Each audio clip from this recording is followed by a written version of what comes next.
감사합니다. 오늘도 하나님의 백성들이 예수 그리스도 이름으로 주님의 날로 구별해서 이렇게 주의 전에 함께 나와 하나님께 예배드리게 하심에 감사합니다. 이 시간 하나님께서 주장하셔서 말씀이 온전히 역사하도록 인도하여 주시옵소서. 부족한 자 지켜주시고 하나님의 뜻만이 온전히 전해지도록 도와주시옵소서. 하나님 앞에 겸손함으로 함께 드린 이 귀한 예배 은혜로 충만케 해 주시옵소서. 예수님의 이름으로 기도드립니다. 아멘. 바울이라는 사람은 하나님에 의해서 쓰임받은 사람입니다. 기독교 역사상에 있어서 정말로 이 크리스찬이티를 세계에 전파한 놀랍게 쓰임받은 자임이 분명합니다. 그 당시는 하나님 나라라는 것은 유대인들만이 누릴 수 있는 나라로 여겨진 그때에 온 세상을 위한 하나님 나라를 선포하며 이방 세계에 예수 복음을 전한 자가 바로 사도 바울입니다. 그는 이제 온 세상을 달하면서 메시지를 전할 때 그때마다 만나는 유대인들은 이 복음을 거부한다는 것을 체험하게 됩니다. 이방인들은 복음을 받아들이고 하나님의 백성이 되고 성령이 그들에게 임하고 능력이 행하는 것을 보면서 참 기쁘긴 한데, 한편으로는 이 세상에 퍼져 있는 유대인들이 하나님의 백성이라고 하는 자들이 복음을 거부하고, 그래서 그는 무척 안타까웠습니다. 그런 그는 이제 결심을 합니다. 유대인들의 그 가장 중심 지역인 예루살렘으로 가서 그곳에서부터 오순절의 역사가 다시 일어날 것을 기대하면서 성령의 인도함으로 예루살렘을 향하게 됩니다. 그는 이미 경험했습니다. 에베소 지역에서 집중적인 말씀 사역으로 교회를 세우고 말씀 사역을 통해서 교회를 더욱 굳건하게 하였던 것처럼 그런 기대와 함께 예루살렘에 도착하였으나 이미 그곳에 도착했을 때 예루살렘 교회는 유대인들의 눈치를 보고 있었습니다. 강한 믿음 가운데 서 있지 못함을 쉽게 알 수 있었습니다. 스스로 사도 바울은 에베소 교회에서와 같은 말씀 사역의 기반을 잡을 틈도 없이 바울은 그 예루살렘 절기에 잡혀갑니다. 그 절기를 지키러 온 각국에서 온 유대인들이 그를 알아보고 그를 붙잡고 구타를 하며 그에게 박해를 가합니다. 유대인들로 가득한 이 예루살렘 도시 전체가 바울로 인한 소동으로 소란하게 되자 도시 안전과 치안을 책임지고 있던 로마 군인들이 개입하게 되어서 바울을 구출해냅니다. 그래서 일단 바울은 쇠사슬로 결박을 당합니다. 2개나. 어떻게 결박당했는지 모르지만 쇠사슬로 결박당하고 로마 군인들은 폭도들로부터 사도 바울을 격리시키기 위해서 층계로 올라갈 때는 로마 군인들이 들고 올라갔습니다. 그래서 마침내 그 층계 맨 꼭대기에 다다랐어요. 그때 바울은 로마 군인 천부장에게 부탁해서 자기를 죽이려고 소리치는 이 사람들, 이 따라오는 이 무리들에게 자기가 말을 할 수 있도록 허락을 받습니다. 오늘 본문은 바로 이때 이제 바울이 했던 말을 기록한 본문입니다. 그리고 이 말은 사실 자기 동족인 유대인 백성들 그 무리들에게 예루살렘에서 마지막으로 전한 말씀이 됩니다. 그 다음날 유대인 그 공회로 모였을 때 유대 지도자들 앞에서 한 번 더 변명할 기회가 주어지지만 사도 바울은 이 기회에 지금 유대인들 자기 동족들 앞에서 이 메시지를 전하고는 그 다음에는 가이사랴로 이동이 됩니다. 예루살렘 본부를 떠나게 됩니다. 가이사랴에 있다가 로마로 출발하게 되죠. 예루살렘에서의 말씀 사역을 꿈꾸고 왔지만 결국은 로마 군인들에게 끌려가면서 이렇게 끌려가는 이때가 자기에게는 정말로 마지막으로 주어진 찬스, 마지막 기회라고 여기고 오늘의 이 본문을 전한 것입니다. 근데 그 말을 듣고 있는 자기의 동족이란 그 유대인들은 지금 어떤 자들이었습니까? 조금 전만 해도 바울을 죽이려고 다 때리던 사람들입니다. 바울은 시간이 많지 않습니다. 그리고 그들은 마음이 완전히 닫혀 있습니다. 그런들에게 어떤 복음의 메시지를 전할 수 있겠습니까? 그러나 자기가 할 수 있는 최선으로 복음을 강하게 선포해야겠다고 생각했습니다. 사실 강한 메시지는 자신의 이야기를 말할 때 그것이 전달이 됩니다. 자신의 이야기예요. 나중에 아마 그 말을 들었던 사람들은 바울이 그때 왜 그 말을 했었는지 지금은 이해 못해도 그때는 분명히 이해할 것입니다. 똑같은 현상이 스데반이 순교할 때 바울이 경험했기 때문에 그랬습니다. 스데반이 돌에 맞아 죽으면서 했던 말을 사도 바울은 분명히 동의하지 않았습니다. 그런데 나중에 그가 그리스도인이 되고 나서 그가 생각할 때 스데반이 그렇게 얘기하고 죽었구나. 잊을 수가 없는 것이. 그것을 기대하면서 자신의 이야기를 들려준 것입니다. 이것은 간증의 형태를 갖고 있지만 저와 여러분 믿음의 사람들이 이것을 다시 들어보면 이 속에는 엄청난 구원의 메시지가 담겨 있다는 것을 발견할 수 있습니다. 오늘 이 바울의 간증을 통해서 저와 여러분 우리들이 이미 받은 이 구원이라는 것이 과연 어떤 것인가, 우린 구원에 대한 바른 이해를 가져야 합니다. 그리고 나서 이제 구원받은 자답게 사는 것이 무엇인가 함께 살펴보며 결단한 시간이 되기를 바라는 마음 간절합니다. 바울은 우선 가장 먼저 자기가 누구인가를 밝힙니다. 나의 출신이 어떻고 나는 어떻게 살았고 난 지금도, 그리고 그 당시 예수님 만나기 전까지 어떠한 사람이었다는 모습을 담대하게 얘기합니다. 3절에 있습니다. 오늘 본문 3절입니다. 나는 유대인으로 길리기아 다소에서 났고 이 성에서 자라. 이 성은 예루살렘 성입니다. 가말리엘 문화에서 우리 조상들의 율법에 엄한 교훈을 받았고 오늘 너희 모든 사람처럼 하나님께 대하여 열심히 있는 자라. 바울은 부모가 유대인입니다. 그래서 태어날 때부터 유대인입니다. 할례 받았고 율법을 지키고 삽니다. 그가 태어난 장소는 다소라는 지역으로 길리기아라는 지방이지만 바울은 예루살렘 도시에 와서 거기서 자라났습니다. 당시에도 율법에 대해서 능한 훌륭한 선생으로 알려진 가말리엘 밑에서 엄격히 율법을 배우고 지키며 자라났다는 것입니다. 또한 바울은 스스로 자기가 하나님에 대해 열심히 있다고, 너희들이 지금 하나님을 섬기기 위해서 나 바울을 죽이려는 그런 열심처럼 나도 그때 하나님을 섬기는 설교는 가득 차 있었다. 그래서 당시에 유대교를 확실히 지키기 위해서, 하나님을 온전히 섬기기 위해서 자기도 예수 믿는다는 사람들 조금도 용서하지 않고 박해했다고 말한 것입니다. 그러니까 바울은 이제 지금 자신을 죽이는 목도들, 그 유대인 폭도들 앞에서 자기도 너희들보다 더하면 더했지 못지않게 하나님을 잘 섬기기 위하도록 준비하였고 또 유대교를 철저히 지키려고 온갖 열심을 다한 사람이라는 것을 분명히 얘기합니다. 이제 여기까지가 서론이에요. 근데 이 서론은 사실 듣고 있는 유대인들의 그 분노를 잠시 가라앉혀 줄 수 있습니다. 그리고 바울 자신에게는 조금의 시간의 여유를 갖는 시간이 되었을 것입니다. 그런데 왜 자신에 대해서 이렇게 얘기하는가, 그 이유는 우리가 나중에 밝혀져야 합니다. 구원의 메시지로 여기 보면 왜 이렇게 이야기했는가 분명합니다. 그 이유는 뭐냐면 자기가 아무리 철저하게 하나님을 잘 섬기려고 준비하고 하나님께 대해 아주 큰 열정으로 행하였지만 나중에 알고 보니까 결국 자기가 한 것은 오직 하나님을 대적하는 일만 했더라는 사실입니다. 혈통적으로 유대인이고 가장 정통한 유대교식 랍비 교육을 받았고 하나님 앞에 충성된 자로 살았는데 자기가 한 일을 돌아보니까 실제로는 하나님께서 원치 않는 그 일만 골라서 했다는 이야기입니다. 여기서 우리가, 저와 여러분 우리들이 얻을 수 있는 구원의 메시지가 있습니다. 구원의 메시지는 이것입니다. 구원이라는 것은 자신의 신분, 출신, 자신의 능력, 자신의 열정에 달려있는 것이 아니라는 사실입니다. 믿는 부모 밑에 태어났다, 그리고 내가 자동으로 구원받느냐, 그게 아니란 얘기예요. 내가 열심히 교회에 출석한다, 그렇다고 내가 구원받느냐, 그것도 아니란 얘기입니다. 내가 구원을 받으려고 노력한다고 해서 되는 것도 아니란 뜻입니다. 학식이 필요 없다는 얘기는 아닙니다. 그리고 능력이 필요 없다는 것도 아닙니다. 그러나 그것이 구원과는 관계없다는 뜻입니다. 그런데 당시 유대인들은 하나님의 구원이라는 것은 혈통적으로 유대인들이거나 또는 할례를 받고 유대교의 열심으로 율법을 지키는 자들에게 구원이 임한다고 메시아를 기다리고 있었습니다.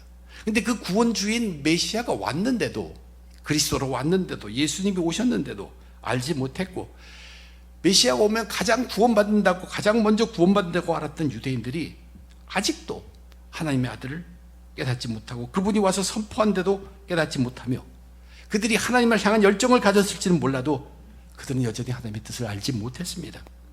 지금부터 하나님의 뜻에 거역하고 있다는 얘기입니다. 구원은 절대 우리들의 자격이나 우리들의 능력과 관계없습니다. 그러면 구원은 과연 무엇에 관계 있느냐는 것, 자기의 경험으로 이제 그 다음 이야기로 넘어갑니다. 자기가 만났던 예수 그리스도, 그분의 이야기를 합니다. 사도행전에서 바울이 예수님을 만난, 즉 부활하신 예수를 만난 사건에 대한 기록이 3번 나옵니다. 우선 9장에서 한 번 나오는데 그것은 이 사도행전을 기록한 누가가 사건의 형식으로 기록한 것입니다. 거기에 바울은 그라고 등장합니다. 3인칭으로 등장합니다. 근데 오늘 본문 이 22장에서 나오는 이 증거는 바울이 직접 자기가 한 말로 1인칭으로 증거한 모습으로 그의 간증으로 기록되어 있습니다. 또 한 번 26장에서 아그리빠 왕 앞에서 사도 바울은 이 사건을 이야기할 것입니다. 바울이 하나님께 열심을 내어서 예수 믿는 자들을 잡아 가두려고 다메섹을 향해 갑니다. 이제 6절을 봅니다. 오늘 본문 6절을 보니까 가는 중 다메섹에 가까이 갔을 때 오정쯤 되어 호련히 하늘로부터 큰 빛이 나를 둘러 비치매 내가 땅에 엎드러져 들으니 소리 있어 이르되 사울아 사울아 네가 왜 나를 박해하느냐 하시거늘 내가 대답하되 주님 누구시니까 이르시되 나는 네가 박해하는 나사렛 예수라 하시더라. 우리는 그냥 읽어보기 쉽습니다. 그러나 이 대화 자체, 이 만남의 자체, 이 현장의 자체는 엄청나게 많은 구원의 메시지가 담겨져 있습니다. 우선 우리가 기억할 것은 이것은 환상이 아닙니다.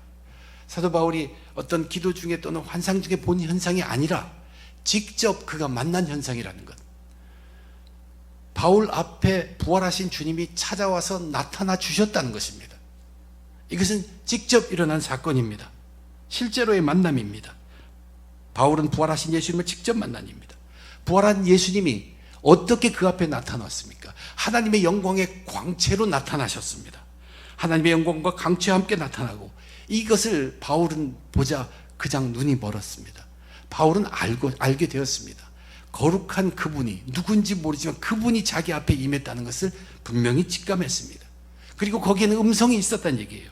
근데 그 음성이 바울에게는 엄청나게 큰 충격으로 들려왔습니다. 그 말씀이 사울아 사울아 네가 왜 나를 박해하느냐. 거룩한 존재, 엄청난 하나님이 나타나는데 그분이 자신을 나라고 하면서 바울 자신 그가 박해했다고 분명히 이야기하고 있습니다.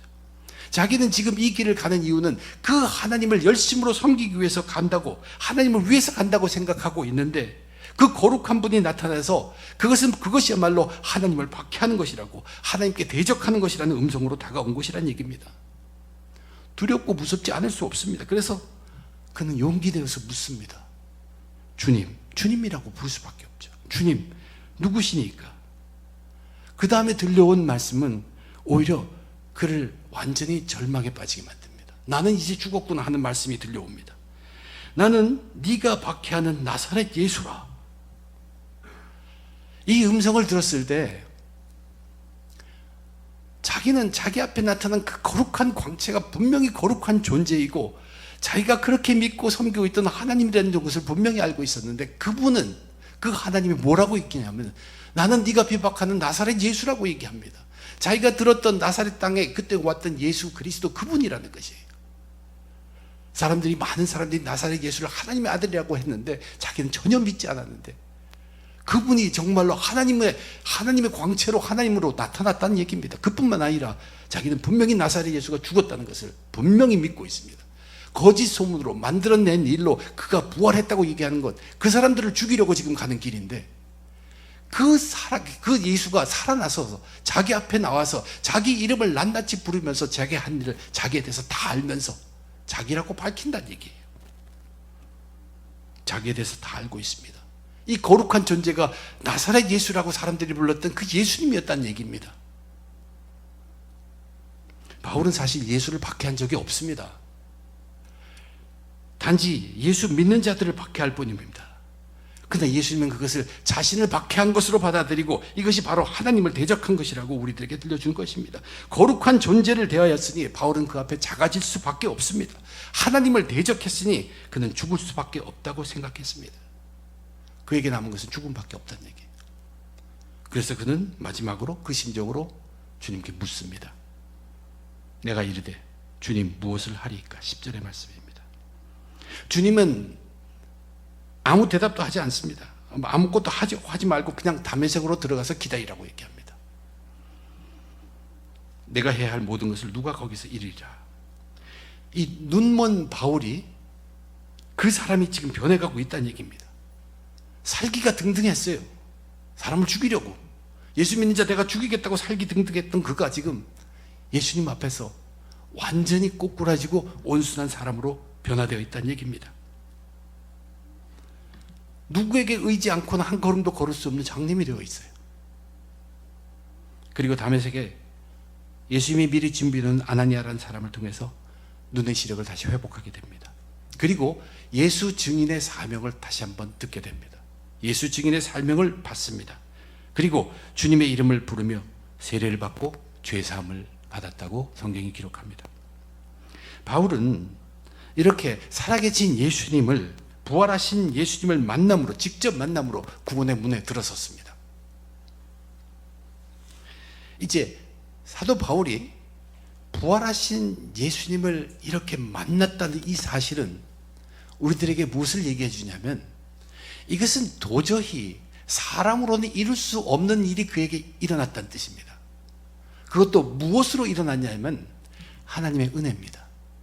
하나님이 그 앞에 나타나기로 작정하신 그 은혜, 그를 택하고 그 안에 나타나기로 하신 그 은혜, 그렇게 나타날 수 있는 하나님의 능력, 하나님의 은혜와 능력으로 부활하신 주님은 바울 앞에 나타난 것입니다. 구원이 바로 그렇다는 것입니다. 구원은 절대로 우리의 자격이 아닙니다. 구원은 하나님의 은혜, 긍휼히 보시고 또한 하나님의 그 능력으로 나타나셔서 그를 바꾸어 주시고 구원의 문으로 들어오게 하신 것입니다.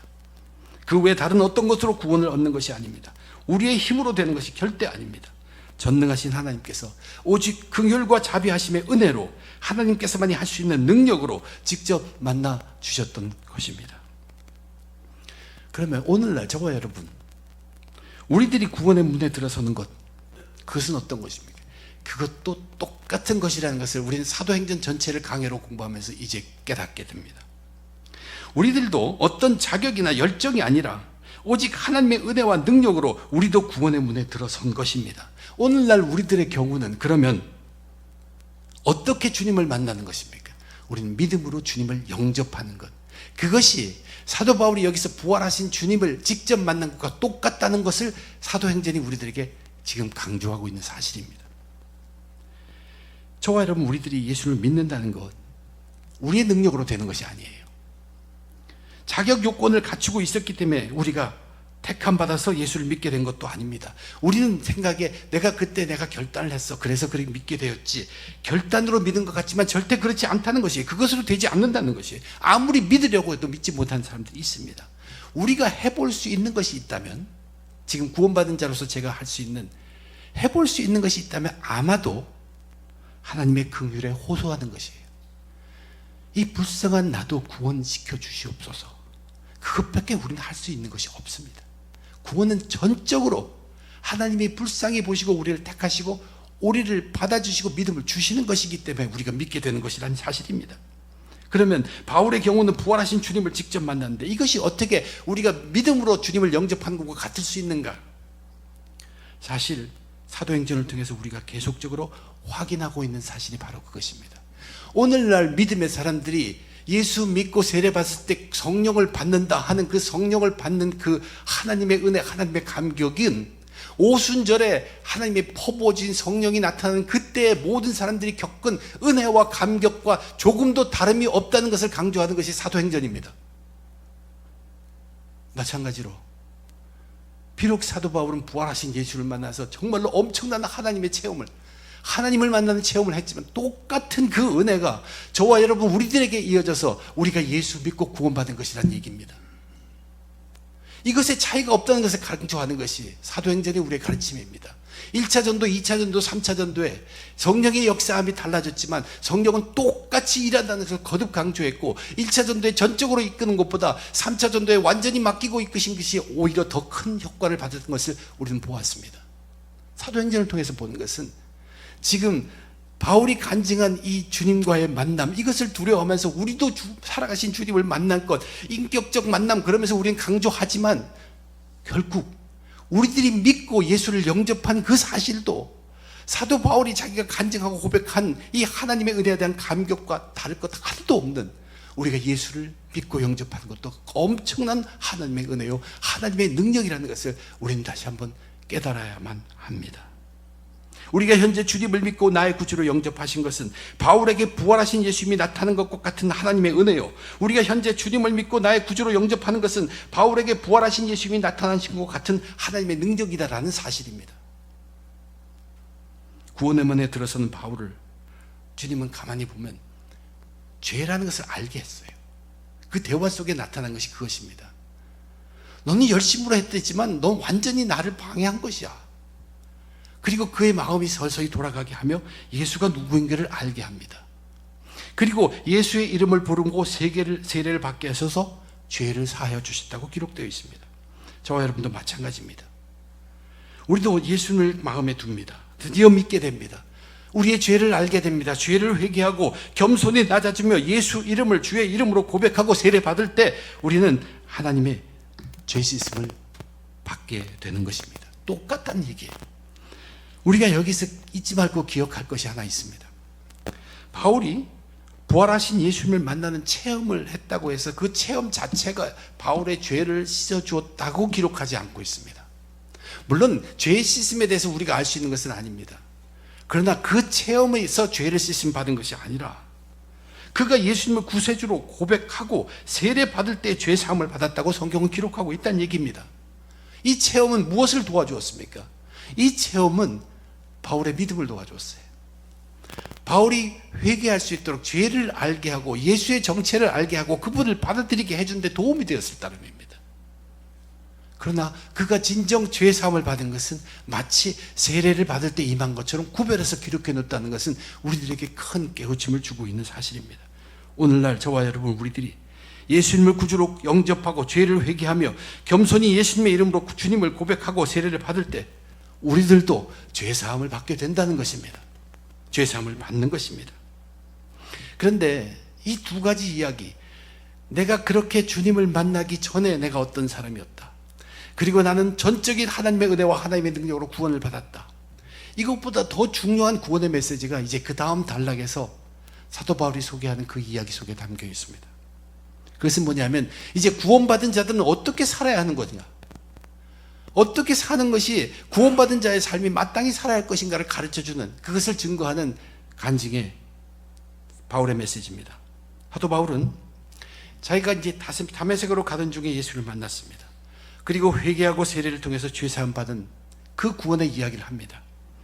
그리고 그 다음에 자기에게 일어났던 한 이야기를 계속으로 간직하는데, 그것은 뭐냐면 이제 그렇게 다메섹에 있다가 예루살렘으로 돌아오게 되었어요. 예루살렘으로 돌아와서 성전에 가서 기도하고 있는데 주님의 음성이 들린 것이에요. 주님의 모습도 보였습니다. 이것은 환상입니다. 그전과는 다른 것이에요. 기도 속에 보이는 주님의 환상입니다. 18절에 보니까 이렇게 기록되어 있습니다. 18절, 봄에, 이게 보았다는 얘기예요. 음성도 들리고 봄에 주께서 내게 말씀하시되 속히 예루살렘에서 나가라. 그들은 네가 내게 대하여 증하는 말을 듣지 아니하리라 하시거나. 이건 지금 예전의 얘기입니다. 지금 이때 상황이 아니라 예전에 자기가 그 회심했을 때 그 다음에 바로 일어났던 이야기입니다. 주님의 말씀은 빨리 예루살렘을 빠져나가라는 얘기예요. 주님은 이미 바울이 기도하고 정전에 와 있을 때 왜 왔는지 그 마음을 읽으셨습니다. 네가 지금 너 자신을 증거하고 예수를 얘기하고 싶어 하는구나. 그렇지만 빨리 떠나라는 것이 급히 명령합니다. 그러나 바울은 아니야, 괜찮다. 자기는 할 수 있다라는 의도로 잠시 고집을 피웁니다. 나는 이 백성들과 같이 한 몸을 이룬 사람이니까 나 할 수 있습니다. 근데 주님은 다시 한 번 더 강조합니다. 바울이 예루살렘을 떠나야 할 또 하나의 이유를 더욱 분명하게 얘기하십니다. 21절입니다. 나더러 또 이르시되 떠나가라. 내가 너를 멀리 이방인에게로 보내리라 하셨느니라. 주님께서 바울을 쓰실 다른 계획이 있다는 것을 분명하게 얘기해 주신 것이에요. 바울의 간증은 여기까지입니다. 더 있습니다. 그러나 끝을 내지 못합니다. 사람들이, 그것을 듣고 있는 사람들이 더 이상 들을 수가 없다는 얘기예요. 거부할 수밖에 없어요. 그 간증 속에 계속 예수를 얘기하는데 그 예수를 주님 얘기하는 것이 싫고, 또한 이제 이 간증 속에는 예수란 자가 나타나서 너를 이방 세계로 떠나라고, 예루살렘에 떠나라고 하는 것이 유대인들에게는 이제 예루살렘에 임하는 그 축복이, 하나님의 축복이 다른 데로 가져가는 것으로 들릴 수밖에 없는 것. 그들은 더 이상 들을 수가 없었습니다. 왜 이 말씀을 했을까? 왜 이 이야기를 그 자기의 간증 속의 끝에 결론으로 이야기했을까? 분명히 이것은 어떤 설명이 됩니다. 내가 왜 이방 나라에 가서 복음을 전하는지, 주님이 이렇게 나타나서 가라고 했기 때문에. 그러나 그것보다 훨씬 중요한 구원에 대한 메시지가 여기 담겨 있습니다. 그것은 뭐냐면 자기가 그렇게 예수를 만나고 변화된 후에 이제 바울은 죄사함을 얻은 바울은 절대로 자기의 계획대로 살지 않는다는 것입니다.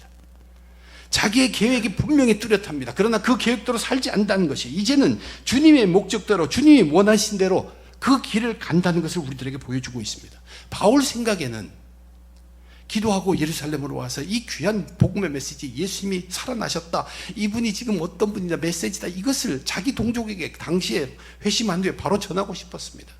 왜 뭐가 틀렸냐는 것이에요. 그러나 예수님이 하지 말라고 하는 것이에요. 네가 지금 여기서 그때 그것을 할 것이 아니라 너는 지금 다른 목적으로 내가 너를 쓰고 있으니까 나가라고 했을 때 그가 순종했다는 사실입니다. 바울 생각에는 이쪽 길도 가능해 보이지만 주님께서 저쪽으로 가라 하면 이제는 저쪽으로 가는 삶을 살고 있음을 간증한 것입니다. 그래서 자기는 이방인에게 갔다는 얘기예요. 저와 여러분, 우리들이 진정 구원받은 예수 믿음의 사람이라면 그 구원의 증거는 바로 이러한 삶으로 나타나야 합니다. 내가 예수 만났다, 그 얘기 아무리 해봐야 소용없습니다. 이제는 나의 목적이 삶의 중심이 아니에요. 예수님이 나를 향한 목적, 예수님의 목적이 나의 목적이 돼서 이제는 오직 예수님 뜻대로 사는 것이 구원받은 자의 바른 삶입니다. 세상의 삶이 격렬한 이때 그 예수님의 뜻대로, 예수의 목적대로 그 목적을 밝혀가면서 그대로 산다는 건 결코 쉽지 않아요.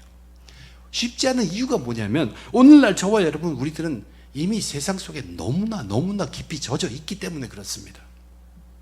예수님 목적대로 산다고 하면서 예수님 목적대로 산다는 것이 무엇인가 알면서도 무의식 속에 잠재 있는 자신의 목적을 이루는 삶에 배어 있는 것이 오늘날 저와 여러분들의 현실입니다.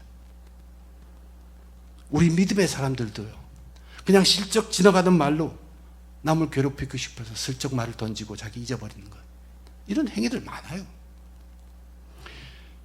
우리 그리스도인들은 그러한 우리라는 사실을 잘 알고서 그리스도인들에게 사랑은 과연 무엇일까? 그리스도인들에게 사랑 얘기 나오면 우리는 가장 먼저 그리스도의 사랑은 십자가다라는 것을 분명하게 해야 합니다. 그리스도인들에게 사랑은 십자가다. 자기가 좋아하는 것이 사랑이거나 자기를 위하는 것이 사랑이 아닙니다. 그리스도인들에게 사랑은 십자가라는 것을 알고 거기서부터 출발해야 합니다. 그리스도인들에게 가장 중요한 것은 사람의 눈이 아닙니다. 그리스도인들에게 중요한 것은 중심을 보시는 하나님의 시선입니다. 그리스도인들은 육체의 것에 빠지기 전에 영혼의 강건함을 먼저 생각할 수 있어야 합니다. 사람의 말로 위로하는 것이 중요한 것이 아니에요. 진정 예수를 통해서 내 영혼이 위로함 받는 그것이 더욱더 중요합니다. 그것을 위해서는 우리는 때로는 입을 다물 수 있을 수도 있어야 합니다. 세상은 육신의 것을 향해서 달려갈지라도 구원받은 사람들은 영혼의 강건함을 위해서 달려가야 합니다. 그렇다면 우리들에게 문제가 있습니다. 오늘날 구원받고 믿음에 사는 저와 여러분, 우리들이 예수님의 우리를 향한 목적을 우리가 어떻게 알 수 있습니까? 이 시간에 사도 바울이 예루살렘 성전에서 기도하고 있는데 좋은 뜻, 선한 뜻을 위해서 기도하고 그것을 행하려고 하는데 예수님이 막았다는 얘기예요. 도대체 예수님이 왜 막는가? 그러한 하나님의 뜻, 예수님의 나를 향한, 지금 나를 향한 이 뜻을 우리가 어떻게 알 수 있는가? 그것은 딱 하나밖에 없습니다. 오직 말씀과 성령에 의지하는 것, 그것밖에 없습니다. 말씀과 성령이 예전에는 이렇게 메시지를 주었어도 지금 이 순간에 말씀과 성령은 내게 다르게 얘기할 수 있다는 얘기예요. 옳고 그름은 우리에게 있는 것이 아닙니다. 옳고 그름은 예수님이 정하는 것이고 하나님이 정하는 것이라는 사실이에요. 우리는 말씀과 성령에 의지할 수밖에 없는 존재입니다. 그것이 구원받은 자 삶의 증거입니다. 그렇게 사는 자가 구원받았다는 증거를 나타내는 것이지, 아무리 우리가 말로 얘기한다고 되는 것이 아닙니다. 성경을 읽으면서, 성경을 읽는데 성령이 내 가슴을 치게 하는 것, 그것에 귀를 기울이는 것이에요. 그것도 예전 것이 아니라 지금 내게. 또한 설교를 들으면서 성령이 내 마음을 움직이는 것을 가볍게 여기지 말아야 합니다. 말씀을 묵상하면서 성령이 깨우치게 하는 것을 우리는 실천해야 합니다. 우리는 이 노력을 쉬어서는 안 돼요. 그것이 바로 예배고, 그것이 우리의 성경 공부이고 우리의 기도의 모임들입니다. 이것들이, 예배와 성경과 기도 모임들이 우리의 구원의 삶을 이끈다는 사실입니다. 그리고 우리의 영생이라는 것이 바로 여기에 달려 있습니다. 근데 세상의 삶이 바빠서 이 세상의 삶이 우리들을 잠시 여기에서 멀어지게 할 때, 즉 예배와 성경 공부와 기도 모임에서 멀어지게 할 때, 그때가 바로 우리 그리스도인 믿음의 사람들, 구원받은 사람들에게 위기의 순간입니다. 정말로 위기입니다. 참으로 자신의 마음을 비우고 자기를 부인하고 말씀과 성령으로 예수님의 목적을 다시 발견해야 합니다. 예수님의 목적대로 살아야 합니다. 하나님은 그런데 그렇게 예수님의 목적을 알려고 발버둥 치고 그대로 살려고 노력하는 자의 뒤에 모든 것을 책임지시는 분이 우리 하나님이십니다. 그것도 또한 우리는 믿어야 합니다. 저와 여러분, 우리들이 얻은 구원은 하나님의 선물입니다. 거저 주신 것이에요. 자신의 지위나 능력으로 얻는 것이 아니고 오직 하나님의 은혜로, 하나님의 능력으로 얻게 되는 구원입니다. 그리고 구원받은 사람은 누구든지 이제는 오직 예수님의 목적대로 살아가야 합니다. 그것이 구원받은 자의 증거입니다. 말씀과 성령은 이 예수님의 목적을 알려주면서 우리로 세상을 이기게 하고 또한 끝없이 위로해 주시며 영생에 이르기까지 인도해 주십니다. 구원받은 자들로서, 당당한 하나님의 백성으로서 영생에 이르시기까지 성령과 말씀에 매달리시는 저와 여러분 다 되시기를 주님의 이름으로 축원드립니다. 기도하겠습니다. 하나님, 나약한 우리들입니다. 잠시 정신을 놓으면 세상으로 빠져버리는 우리들입니다. 그러나 주님께서 우리를 은혜와 능력으로 택하여 주셨고 그리스도인 삼아주시며 더욱더 감사합니다. 끝까지 쉬지 않고 노력하는 주의 백성들 되게 도와주시옵소서. 주님, 우리는 십자가만을 바라볼 수밖에 없습니다. 안 그러면 우리는 쓰러지고 맙니다. 중심을 보시는 하나님의 시선을 느끼게 하여 주시옵소서. 영혼의 강건함을 위하여 사는 우리의 삶이 되게 축복해 주시옵소서. 말씀과 성령, 지금 우리에게 있는 그 말씀과 성령의 중요함을 다시 한번 깨닫게 하여 주시옵소서. 영생에 이르기까지 오직 구원받은 자의 삶으로 승리하게 축복해 주시옵소서. 이 모든 것 감사하며 우리 주님 예수님의 이름으로 간절히 기도드립니다.